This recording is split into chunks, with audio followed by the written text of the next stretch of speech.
কুমিল্লার দেবিদ্বারে মঞ্জুরুল হাসান মুন্সি বিএনপির একজন হেভিওয়েট ক্যান্ডিডেট ছিল। ঋণ খেলাপির দায়ে তার নমিনেশন বাতিল হয়ে যায়। গতকাল সে একটা স্লিপক টাঙে একটা বক্তব্যে জের ধরে বিএনপির সব ধরনের পদ থেকে বহিষ্কৃত হয়েছে। বিপরীত দিকে বগুড়ায় জামাত শিবিরের সন্ত্রাসীদের দ্বারা বিএনপির এক ইউনিয়ন পর্যায়ের নেতার চোখ উপরে তোলা ফেলা হয়েছে। এই খবর শুনে ওই ভিকটিমের মা হার্ট অ্যাটাক করে মারা যায়।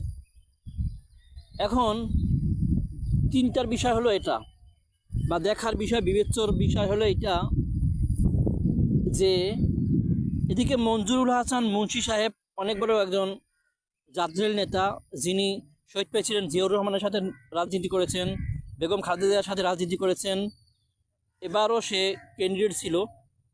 সে একটা কথার কারণে দলীয় সব ধরনের পদ থেকে বহিষ্কৃত হয়েছেন। ওদিকে জামাত শিবিরের সন্ত্রাসীরা এক লোক চোখ হারিয়ে ফেলছেন, যার ফলে ওই দলের অনুভূতিতে এতটুকু নাড়া দেয়নি। এমন দলকে বয়কট।